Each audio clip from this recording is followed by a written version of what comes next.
When Dad remarried, I tried to be happy for him. He had spent years alone after Mom died, and though I never said it out loud, I worried about him. He was the kind of man who gave everything to everyone else, but rarely asked for anything in return. So when he brought Linda into our lives, the woman who would become my stepmom, I told myself it was a good thing. She seemed kind at first. Polished, elegant, always dressed in neat skirts and pressed blouses. She had a smile that could light up a room, but something in her eyes always felt cold to me. Like the smile was painted on, but the truth sat just beneath, sharp and calculating. Dad was blind to it.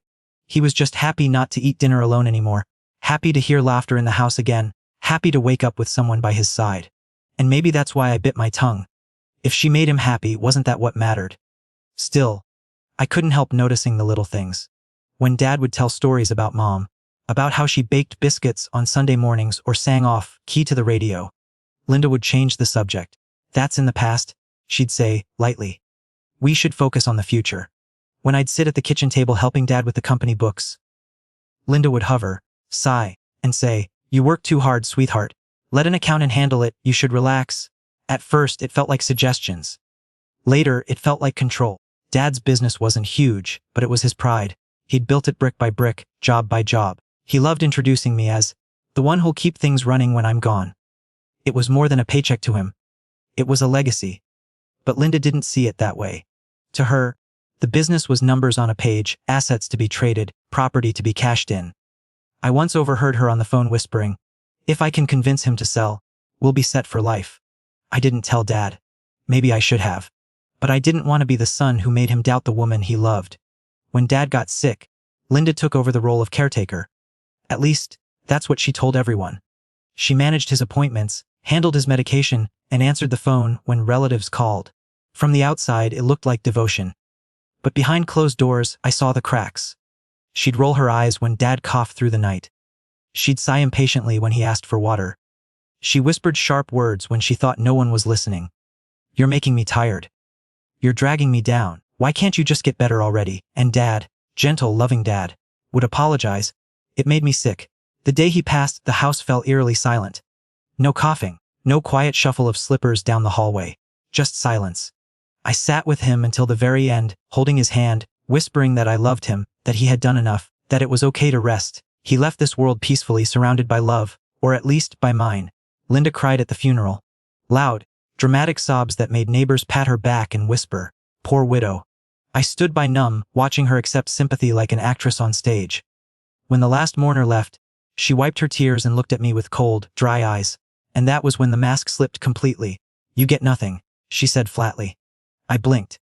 "What are you talking about?" She crossed her arms. "The house, the business, the savings. It's all mine now. Your father left it to me. You were never his priority. You were just an accessory." My chest burned.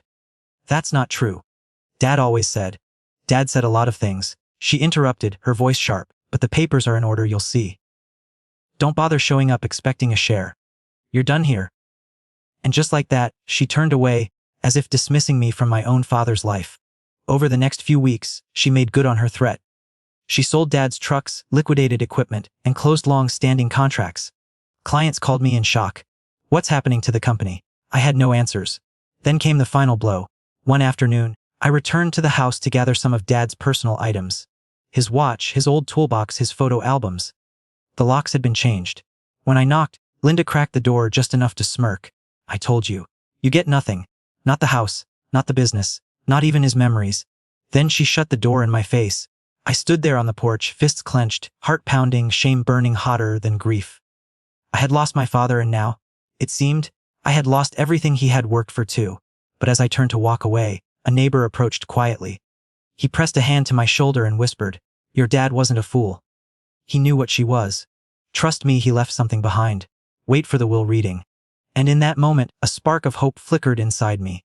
Because Dad wasn't careless. He was meticulous. And if Linda thought she had won, she might just be in for a shock. After Dad's funeral, Linda didn't waste a single day. Most widows take time to grieve. She took time to reorganize. She began walking through the house with a clipboard, making notes about what she could sell. Dad's recliner, the one where he used to nap after long shifts, gone. His tools carefully collected over decades, listed online, even the photo albums. Memories bound in leather. she boxed up and stuffed into the attic. "It's clutter," she said when I begged her not to. "I don't need old junk lying around. This house is mine now, and I'll make it the way I want." Her words stung like knives. This house is mine. The house Dad built with his own 2 hands. The house I grew up in was reduced to a prize for someone who hadn't even been there for the journey. She started introducing herself to neighbors as the new Mrs. Hayes, saying it with a triumphant smile, as if she had inherited not just the name but the respect Dad had earned. But respect isn't inherited, it's built. Neighbors nodded politely, but I saw the doubt in their eyes. They knew Dad. They knew the kind of man he was. And they could see how different she was. Still, Linda strutted around town like royalty. She drove Dad's truck to the market, bragged about the business she now controlled, and even hinted that she might sell the house and upgrade to something bigger. "Your father left me comfortable," she said smugly one afternoon. "I don't have to answer to anyone now. Least of all you." The company took the biggest hit. Dad's employees were loyal men who had worked by his side for years. They weren't just workers, they were family. They trusted him because he always kept his word. But Linda didn't understand loyalty. She understood profit. She fired half the staff within weeks, claiming she didn't need so many mouths to feed. She canceled long-standing contracts with clients Dad had promised to serve, instead chasing flashy new deals that never materialized. And when those deals collapsed, she blamed everyone but herself. "This company is a mess," she snapped at me when I confronted her. "Your father left me with a sinking ship. I'm just smart enough to know when to cut the ropes." I wanted to shout, to remind her that the business wasn't sinking. She was dragging it down, but the words stuck in my throat because in her world, I had no voice. What cut the deepest wasn't just what she sold or ruined. It was how she disrespected Dad's memory. One evening, I stopped by to drop off paperwork for the will reading. I found her in the living room, sipping wine with her friends. They were laughing, clinking glasses, and one of them asked, "So, what was he like?" "Your husband." Linda smirked. "He was fine, old-fashioned. Too soft for his own good. Honestly, he was lucky to have me. Without me, he'd have been broke by now." Her words twisted my stomach. This was the man who had built everything she now flaunted, the man who had given her a name, a home, and loyalty she never deserved. And she sat there, mocking him for sport. I wanted to storm in and defend him. But I didn't. Because I remembered what my neighbor had said. Your dad wasn't a fool. He knew what she was. Wait for the will reading. So I swallowed my rage and walked away, holding on to that spark of hope. But Linda's arrogance didn't stop there. She began targeting me directly, as if humiliating me gave her joy. When I tried to collect a few of Dad's personal items, she sneered. "I told you, you get nothing. Not his watch, not his books, not even his cufflinks. Everything he owned is mine now. Legally. So stop begging." When I asked about visiting the company office to check on accounts, she laughed in my face. "You. Please. Your father never trusted you with the big stuff. He left it all to me for a reason. You were just his little errand boy." Every word was designed to cut, to belittle, to erase me from Dad's legacy. One afternoon, I walked past the garage and saw a stranger loading Dad's old fishing boat onto a trailer. "What's going on?" I demanded. Linda appeared in the doorway, sunglasses perched on her head. "Sold it. Didn't need it. Too many memories cluttering up the place." "That was Dad's boat," I shouted. "He built it with his own hands." She shrugged. "And now it's cash. I'd say that's an upgrade." I stood there, fists clenched, as the stranger drove away with a piece of my father's soul. The humiliation reached its peak the week before the will reading. Linda hosted a dinner party, inviting half the neighborhood. I wasn't invited, but I came anyway, determined to make sure she hadn't destroyed more of Dad's belongings.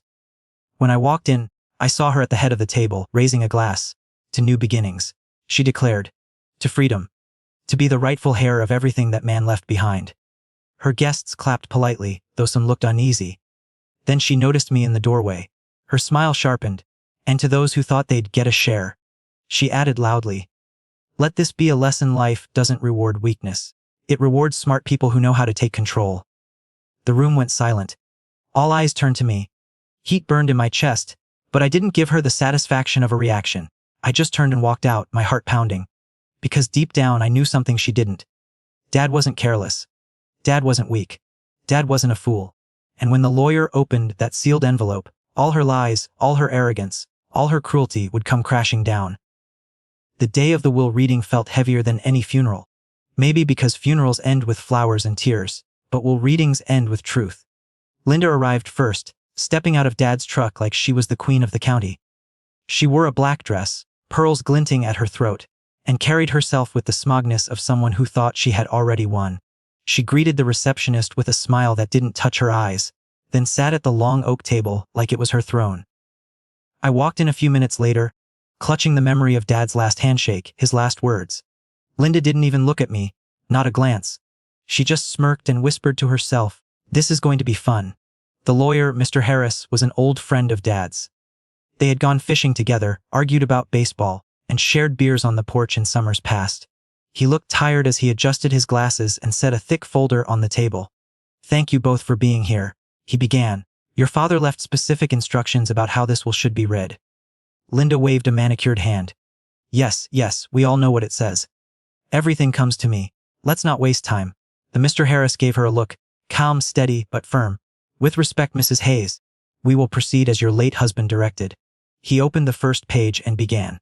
"To my wife, Linda, I leave gratitude for the companionship you provided me in my final years. You made me laugh when life felt heavy, and for that, I am thankful. I leave to you the jewelry, the household furniture, and a sum of $50,000 from my savings account for your comfort." Linda leaned back in her chair, smiling as if this were the opening act of her coronation. Harris continued, turning to the next section. "To my son, you have always been the quiet strength of this family. You have worked behind the scenes, carried burdens no one noticed, and shown loyalty that never wavered. I leave to you my personal belongings, my journals, my watch, and my father's ring. Items that represent not wealth, but legacy." I swallowed hard as tears burned my eyes. Dad hadn't forgotten me, he had seen me all along. Linda chuckled under her breath. "A ring and some notebooks. That's all he's worth, really." I clenched my fists under the table but said nothing. Harris set down the first folder and reached for a smaller, sealed envelope. The red wax glistened in the light. "This," he said slowly, "was to be opened only in your presence. It contains instructions your father called his hidden letter." Linda's smirk faltered. Hidden letter. Harris broke the seal and unfolded the paper. He cleared his throat and began. "To my family, if you are hearing this, it means there are disputes about my estate. I expected this. That is why I left a letter to be read aloud. Linda, you may have already claimed that everything is yours. You may have even tried to sell what wasn't yours to sell. But know this, I was not blind. I saw the choices you made. I saw the way you treated my son when you thought I wasn't looking. I saw the way you spoke of me when you thought I couldn't hear." Linda stiffened in her chair. Her smile evaporated. Harris's voice grew stronger as he continued. "I married you, hoping you would love my son as your own. I hoped you would help him carry the legacy of this family. Instead, you pushed him aside, belittled him, and tried to erase his place in my life. That will not stand." The silence in the room was deafening. My heart pounded as Dad's words poured from the page like thunder. "Therefore, Harris Rid, the business, the home, the land, and all remaining assets are to be transferred fully to my son. Linda will have no authority over them. Her provision is limited to the comfort sum already described. Should she attempt to contest this will, she forfeits even that." Linda shot up from her chair, her face red. "This is outrageous! He never said that to me! This is forged!" "You're all conspiring against me." Harris didn't flinch. He turned the page and held up another document. This one notarized, witnessed, and signed. Your husband's signature. Verified. Dated 3 months before his passing. He anticipated this reaction, Mrs. Hayes. That's why he had me file multiple copies in separate safes. She froze. Her mouth opened, then closed again. For the first time since Dad's death, she had no words. But Harris wasn't finished. He lifted one more sealed envelope, smaller than the rest. "This," he said softly, "was marked for my son's eyes only. But he asked me to read the opening lines to both of you." He unfolded it and read. "Son, I know this reading may become a battle. If Linda is sitting there, know this: she was never your enemy. Pride was. Pride blinds people, turns love into greed, and family into strangers. Do not let her pride become your burden. Hold fast to truth, hold fast to loyalty, and know that I trust you even now, more than anyone." My vision blurred with tears. I felt Dad in the room, his hand on my shoulder, steady as always. Linda collapsed back into her chair. Her face was pale, her hands trembling. For once, the power she had clung to so tightly was gone, stripped away by words she couldn't erase. This isn't fair," she whispered. "I gave him my life, I was his wife." Harris closed the letter gently. "And he gave you provision.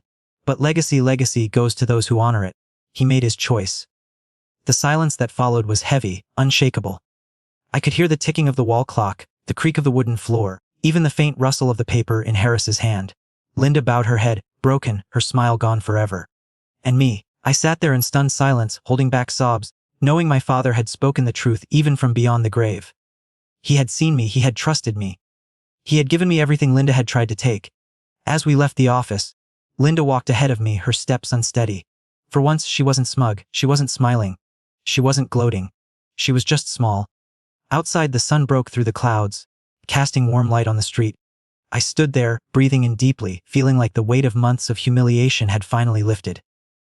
Dad's voice echoed in my heart. Legacy is not for those who take. It's for those who protect. And in that moment, I knew. Linda's lies had been destroyed. Justice had been served. We left the attorney's office without speaking. The door closed behind us, and the quiet of the hallway felt like a church after everyone's gone home. A hush that asks you to consider what you've done and who you are. Linda walked a few steps ahead, one hand on the rail, pearls dull in the afternoon light. She looked smaller, like the clothes she'd chosen for triumph didn't fit a body learning how to be humble. Outside, Main Street carried on like it always does. Someone watered petunias in a window box. A delivery truck beeped while backing into the alley. A kid raced his bike past the bakery and nearly clipped the mailbox, laughing as he wobbled and righted himself. The world moves, even when your own has stopped and restarted in a different shape. I didn't chase Linda. I didn't taunt her. I just stood there and breathed. I thought of Dad's line from the letter, "Pride blinds people, turns love into greed, and family into strangers." It was the truest thing in the world, and it hurt because it explained so much of the last year, and because it demanded something of me, too. If pride had dragged us here, then pride couldn't carry us out. I walked to Dad's truck, my truck now by his decision, and put my palm on the warm hood. There are engines that purr and engines that rattle, and then there are engines that feel like a heartbeat you've known since childhood. This one was his. I could almost see him in the passenger seat, elbow on the open window, saying, Route 12 or the county road. Like it always mattered, though what mattered was that we were driving together. When I looked up, Linda was still on the steps, staring at the sidewalk, as if a map might appear in the concrete to tell her what to do next. For months, she had moved like a queen. Now she stood like someone who didn't know which foot to place first. For all the anger I'd stored like kindling, I didn't feel victory. I felt a tired compassion. Thin, cautious, but real. "You need a ride?" I asked from the curb. Her head snapped up. She searched my face like there had to be a trick. When she didn't answer, I added, "It's a long walk in those shoes." She blinked. Then, almost imperceptibly, she nodded. We drove in silence. The town rolled by, barber shop, hardware store, church with its changeable sign. A sparrow hopped along the white stones edging the parsonage lawn. Linda rested her hand over the pearl, as if it were a talisman that had stopped working. She kept looking out the window as if the siding of buildings could explain how a life rearranges itself in a half hour. When we turned into the driveway, something in my chest loosened. The house wasn't a prize anymore. It was a responsibility. A promise. The porch boards creaked the way they always had. The screen door sang its old springy note. The sound didn't accuse me. It welcomed me home. "I'll gather my things," Linda said softly, already stepping out. "You don't have to run," I said. "You can take a beat." She scoffed, but the sound had no edges. "Take a beat," she repeated. "Is that the new owner's mercy?" "It's not mercy," I said. "It's breath." I paused. "If you want coffee, the kettle's still on the back burner." She hesitated at the stoop. I could almost hear the arithmetic in her head. Accept kindness and feel small, or refuse it and feel empty. She stepped inside. The kitchen looked different without the clipboard. In the sudden quiet, I saw all the things she hadn't managed to erase. Dad's dented enamel mug on the top shelf. The pencil marks on the doorframe where he'd measured me every birthday. The chip tile near the sink that he kept meaning to fix but never did because a house needs a few stories. I put water on and leaned against the counter. Linda sat at the table where Dad and I had laid out ledgers in the evenings. She stared at her hands as if they were new. "He planned it," she said, not asking. "He planned it." I answered. "And you knew?" "I hoped." "That's not the same." She nodded once, a small retreat from pride's last hill. "I thought if I controlled the story would obey me." She gave a short, humorless laugh. "Turns out, a will is hard to charm." Steam whispered from the kettle. I poured 2 mugs and slid one across the table. For a second, she looked at it like it might judge her. Then she wrapped both palms around it, searching for heat. "I loved him," she said, voice low. "In my way. I know you think I didn't." I know you hate me. I shook my head. I don't hate you. I let the rest hang, but I hate what you did. She seemed to hear the unsaid words. I wanted safety, she continued. A sure thing. After a lifetime of not enough, I wanted to never feel small again, so I grabbed. And grabbing made me smaller than I've ever been. That we sat there with the truth between us like a third-place setting. I didn't absolve her. She didn't ask me to, but for the first time her voice wasn't a weapon. It was a confession. You can stay a few days, I said finally. The spare room. Get your bearings. After that, we'll figure the rest. Her chin trembled, and she swallowed it back like someone embarrassed to be human in public. Why would you offer me that? She asked. Because Dad wouldn't let me be anything else. Her eyes shone, then steadied. She nodded again. All right, she whispered. The next morning, I unlocked the office. Dust swam in the square of sun on the floor, the air smelled like oil paper, and a faint ghost of lemon cleaner. I ran my fingers along Dad's desk. The worn groove where his wrist used to rest fit mine like a custom tool. I didn't sit right away. I stood. You don't rush a promise. Deborah met me at 9 sharp with coffee and a stack of lists. She'd been quiet at the funeral, invisible when Linda wanted her to be, and exactly the opposite when Dad needed someone to steady the ship. We hugged in the doorway without quite planning to. People who have carried the same load don't need many words. What can save most of it? She said, flipping to the first page. Clients were confused, not gone. We make calls. We show up. We underpromise. We deliver. In 6 months, they'll remember why they picked your dad in the first place. Let's do it his way, I said. She smiled like that was the only sentence she'd been waiting to hear. We started making calls. A few folks hung up in suspicion. The market had taught them to brace for smooth talkers. But most listened, and some sighed with relief. Your dad always did right by me. Mr. Peters said, the line crackling. If you say you'll finish the barn by the 15th, I'll believe you. I didn't promise. I gave a date I knew we could hit. When we hung up, I pictured Dad's approving nod under promise, over-deliver, and sleep like a baby. At lunch, I climbed into the truck and drove the loop Dad liked. Down to the river road and back by the mill. Wind through the open window smelled like cut hay and distant rain. Somewhere between the bend by the oaks and the rusting billboard for fresh peaches, I said out loud to the empty seat, we're going to be all right. It felt crazy. It felt necessary. The first weeks were a graft. You don't replace what's lost, you learn how to grow around it. We rehired 2 of the men Linda had let go. I spent Saturdays in the yard checking the equipment she hadn't managed to sell, the way a doctor checks vitals. Oil, spark, belts, breath. Deborah scrubbed the books until the truth shone through the mess, and when a figure didn't make sense, we didn't force it. We asked. We fixed it. We told the truth or we didn't speak. News travels in a town like ours on 2 highways: gossip and gratitude. When we finished Mrs. Crane's porch 2 days early and under budget, she told everyone at the choir. When we repaired the Henderson roof after a storm and refused extra payment for emergency hours, the story grew legs. Work arrived steadily, then eagerly, not because we were magic, because we were faithful, and faithfulness reads like magic in a world dazzled by shortcuts. At night, I walked through He House with a pad and pencil, writing down what needed doing. The handrail was loose. The guest bath faucet dripped. The back steps needed sanding and a new coat of paint. It was a long list, but it didn't scare me. Lists are only scary when they belong to someone else. Sometimes I'd find Linda sitting on the back steps, eyes on the dark yard, a blanket around her shoulders. We didn't talk much those nights. Once she asked, "Do you hear him in this house?" I said, "Everywhere." She nodded like that answer landed in a place that hurt and helped at once. She began to change in small ways. Not in declarations, but in decisions. She returned Dad's watch to me without being asked, setting it on the table like an apology in metal. She wrote notes to 2 men she'd fired and asked if they wanted their jobs back. If it's all right with you. When packages came addressed to Mrs. Hayes, she didn't correct the delivery guy with a smile that pretended status. She just said, "Thank you," like a person among people. One afternoon, she knocked on the office door and hovered. "The photo albums," she said, almost a whisper. "They're in the attic. I shouldn't have boxed them. Didn't want to feel like a visitor in a museum of a life that wasn't mine." She lifted a hand helplessly. It was small of me. "We all get small when we're scared," I said. "It's what you do after that counts." We carried the boxes down together. At the kitchen table that night, we opened to pages of birthdays and fishing trips, and the one Easter Dad tried a bow tie and looked like a joyful fool. We didn't narrate. We just turned pages, letting memory do the work that arguments never can. Some folks wanted blood. Drag her to court. One man told me at the gas pump. Take her for everything she took from you. My anger rose like a flare, bright and short.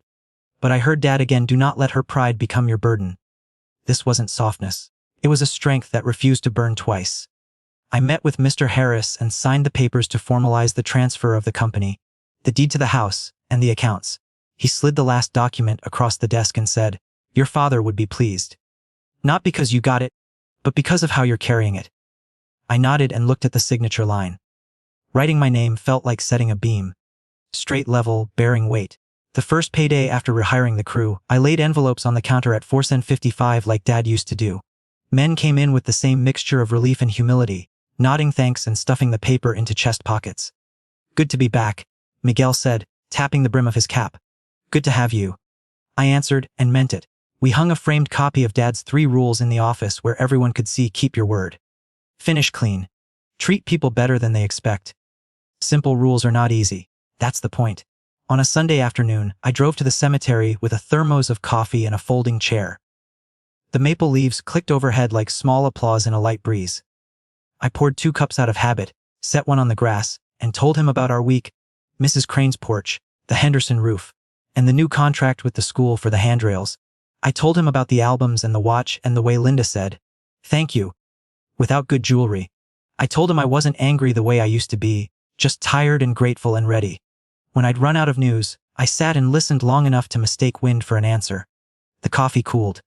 The shadows of branches stretched, then melted.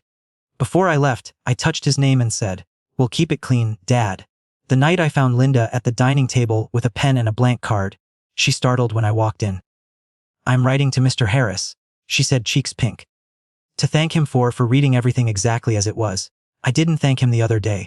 I was too busy being furious. She shook her head. I've been furious my whole life. It's exhausting.